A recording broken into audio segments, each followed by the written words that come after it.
अल्लाहुम्मा सल्लि अला सय्यिदना मुहम्मद व अला आलि सय्यिदना मुहम्मद कमा सल्लैता अला इब्राहीम व अला आलि इब्राहीम इन्नका हमीदुम मजीद। अस्सलामु अलैकुम वीवर्स, आज हम जिस टॉपिक पे आपसे बात करने वाले हैं वो हमारा टॉपिक है मलेरिया माँ सर्दी, मलेरिया के साथ सर्दी लगना। इसकी सिम्टम्स क्या हैं, इसका बचाव क्या है और ये किन वजूहत की वजह से होता है और इसके साइड इफ़ेक्ट हमारे जिस्म पर क्या होते हैं और इसका होम्योपैथिक में इलाज क्या है और इसकी होम्योपैथिक में कौन कौन सी मेडिसिन हैं, इन सब बातों पे डिस्कस करेंगे। इससे पहले एक छोटी सी रिक्वेस्ट है तमाम भाइयों से, तमाम दोस्तों से कि हमारे चैनल को सब्सक्राइब करें, लाइक करें और शेयर करें ताकि तमाम हकदारों तक जिनको ये इस वीडियो की ज़रूरत है और इससे इल्म हासिल कर सकें और इससे फ़ायदा उठा सकें। और बेल के आइकन को साथ ही आप भी दबा दीजिए ताकि आने वाली हर वीडियोस आप तक पहुंच सके और आप इससे मुस्तफ़ीद हो सकें। आइए अब हम चलते हैं अपने टॉपिक की जानिब। हमारा टॉपिक है मलेरिया या मलेरिया से क्या, मलेरिया क्यों होता है। मलेरिया के होने की एक ही वजह होती है कि एक ख़ास किस्म का मच्छर होता है डेंगू की तरह का, ये बंदे को काटता है और काटने की वजह से हमारे जिस्म में वो अपना ख़ास मवाद प्लाज्मोडियम इंटर कर देता है, दाखिल कर देता है। वो हमारे ब्लड के ज़रिए हमारे जिगर तक पहुंचता है और जिगर से हमारे तमाम जिस्म में चला जाता है। ये कितने दिनों में होता है? ये 4 दिन से इसका इन्फेक्शन पूरे जिस्म पर रद्द-ए-अमल या मलेरिया होने 4 दिन के अंदर अंदर भी मच्छर काटने से हो सकता है और 1 साल के तक रहता है और किसी भी वक्त ये अटैक कर सकता है और पेशेंट को मर्ज़ में मुब्तला कर देता है, मरीज़ को मर्ज़ में मुब्तला कर देता है। इस तरह इसके होने की यही वजह है। इससे बचाव के लिए ज़रूरी है कि जब मौसम ऐसा आता है हमारे पास, हमारे बारिशें होती हैं या सर्दी से गर्मी आ रही होती है, गर्मी से सर्दी आ रही होती है, तो इस सिस्टम में मच्छर बहुत ज़्यादा हो जाते हैं और मच्छर के बहुत ज़्यादा होने की वजह से इस मलेरिया वाला मच्छर भी इसमें शामिल होता है, जिसकी वजह से ये हमें काटता है और काटने की वजह से हमारे जिस्म में प्लाज्मोडियम जैसा एक मवाद है, वो प्लाज्मोडियम इंटर कर देता है और इससे मर्द में मुब्तला हो जाता है पेशेंट। इससे बचाव के लिए ज़रूरी है कि मच्छर से बचें, ज़्यादा से ज़्यादा बचें। मच्छर से बचने के लिए मैट लगाएं, ज़्यादा से ज़्यादा मोर्टीन वगैरह लगाएं और ऐसे स्प्रे करें या फिर एक सादा मॉस्बेल टाइप के सोल्यूशन जो मिलते हैं वो लगाएं जिसम पर, ताकि मच्छर आपको ना काटे और आप मच्छर से बच सकें। और एक तरीक़ाकार ये भी है कि अपने बेड या अपने बिस्तर के ऊपर आप एक नेट जाली सी लगा लें जिससे आप तक मच्छर नहीं पहुंच पाएगा और आप बच जाएंगे। इससे ज़रूरी और इस तरह आप बहुत सारे मच्छर से भी बच जाएंगे और आपकी नींद में भी खलल नहीं आएगा। और इसके बाद आप चलते हैं कि इसकी सिम्टम्स क्या होती हैं।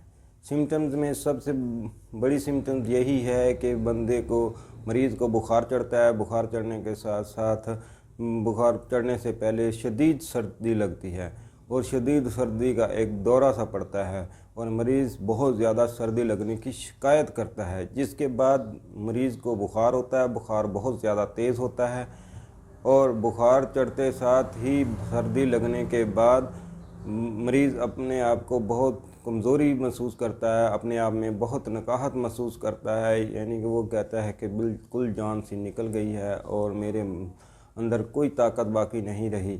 और बुखार चढ़ने के साथ सर्दी बिल्कुल लगना ख़त्म हो जाती है और बुखार शदीद नौयत का होता है, यानी कि 102, 3, 4 पे बुखार चला जाता है। इसके बाद इसकी सिम्टम ये भी होती हैं कि अगर इसका आवारजा या बहुत ज़्यादा लंबा चलता रहे, मलेरिया बुखार ज़्यादा लंबा चलता रहे, तो ये हमारे जिगर को अफेक्ट करता है, जिगर के साथ साथ हमारे दिमाग को अफेक्ट कर देता है, हमारे गुर्दों को अफेक्ट कर देता है। अगर जिगर को अफेक्ट करता है, जिगर में मसला मसाइल आता है, तो हमारे जिस्म में प्लाज्मोडियम की तादाद खून में ज़्यादा होती है और इस वजह से हमारा रंग पीला और मरीज़ का रंग पीला पड़ जाता है। इसीलिए ज़रूर इसकी अलामत ये भी होती है। दूसरे नंबर पे दिमाग पे इसका असर होता है, क्योंकि प्लाज्मोडियम जाके खून को दिमाग की रगों में जमा देता है, जिसकी वजह से मरीज़ कोमे में भी जा सकता है या बाज़ औक़ात अपने आप को गनूदगी में تصور کرتا ہے جب بخار چڑھ جاتا ہے، بخار تیز ہو جاتا ہے اور دماغ سن ہو جاتا ہے اور مریض اپنے آپ کو نشے جیسی کیفیت یا غنودگی کیفیت میں پاتا ہے۔ اس کے بعد آپ دیکھیں کہ گردوں میں چلا جاتا ہے۔ گردوں میں بھی بریک وینز ہوتی ہیں، بلڈ کی بہت بریک نالیاں ہوتی ہیں، ان میں بلڈ جا کے بلڈ کی جگہ پلازموڈیم چلا جاتا ہے اور خون کو جما دیتا ہے، جس کی وجہ سے جا کے وہ گردوں کے فنکشن کو فیل کر دیتا ہے اور گردوں کی آوازیں میں مرض میں مبتلا کر دیتا ہے۔ یہ تو تھیں اس کی سمٹمز چند ایک، اور بھی بہت ساری سمٹمز ہوتی ہیں، اس کو بھی مد نظر رکھا جاتا ہے۔ اگر ساری بیان کریں تو ویڈیو لمبی ہوتی چلی جائے گی۔ آئیے اب ہم یہ دیکھتے ہیں کہ اس کی ہومیوپیتھک میں کون سی میڈیسنز ہیں اور اس کا علاج کیسے کیا جاتا ہے۔ اسی ہومیوپیتھک میڈیسنز ہم آپ کو ٹاپ کی 3 میڈیسنز لائے ہیں، جن کا اگر کمبینیشن تیار کر کے اس کو استعمال کیا جائے تو آپ کو بالکل ٹھیک کر دے گا، بالکل تندرست صحت مند بنا دے گا۔ ایک بات یہاں پہ یاد رکھیں کہ ملیریا کی جو ایلوپیتھک میں یا انگریزی میں میڈیسنز ہیں وہ جا کے انسانی جسم میں مزید بگاڑ پیدا کرتی ہیں، ان کو بڑی احتیاط سے وہ لوگ استعمال کراتے ہیں، اور اس کے برعکس ہومیوپیتھک کا کوئی سائیڈ افیکٹ نہیں ہے۔ اس کو بلا جھجک اور بڑے وثوق کے ساتھ استعمال کریں، یہ فائدہ ہی دیتی ہیں، اور ہم جو نسخہ لاتے ہیں وہ بہت بڑی محنت سے لاتے ہیں۔ اس کا استعمال کرنے سے آپ کو ایک تو سائیڈ افیکٹ نہیں ہوگا اور تقریباً 100% آپ کو رزلٹ ملیں گے۔ ملیریا کے لیے سب سے جو پہلی میڈیسن ہے وہ ہے نیٹرمیور۔ نیٹرمیور کو بھی آپ 6x میں لیں گے، اور اس کے ساتھ اگلی میڈیسنز ہے ایپیکاک۔ ایپیکاک کو بھی آپ 6x میں لیں گے، اور اس کے ساتھ چائنا سلف کو بھی آپ 6x میں لیں گے۔ ان تینوں میڈیسن ایپیکاک، چائنا سلف اور نیٹرمیور کو لے کے 6x میں، یہ زیادہ تر ٹیبلٹ میں ہی ملتی ہیں، تو ٹیبلٹ میں لے کے 2 ٹیبلٹ صبح دوپہر شام، یعنی 6 ٹیبلٹ بن جائیں گی، 2 نیٹرمیور کی، 2 ایپیکاک، 2 چائنا سلف، 2 ٹیبلٹ لیں، 6 ٹیبلٹ صبح، 6 دوپہر، 6 شام، اور ان کو چبانا ہے، پانی کے ساتھ نہیں کھانا اور چبا کے کھا جانا ہے۔ اسی طرح یہ آپ پہلی ڈوز لیں گے، آپ کا بخار بھی اتر جائے گا۔ دن میں 3 مرتبہ لے لیں۔ اگر بہت زیادہ بخار آپ کو چڑھ رہا ہے یا آپ بیماری کا شکار ہو گئے ہیں تو 4 دفعہ لے سکتے ہیں، ہر 4 گھنٹے کے بعد اس کی 1 ڈوز لے سکتے ہیں۔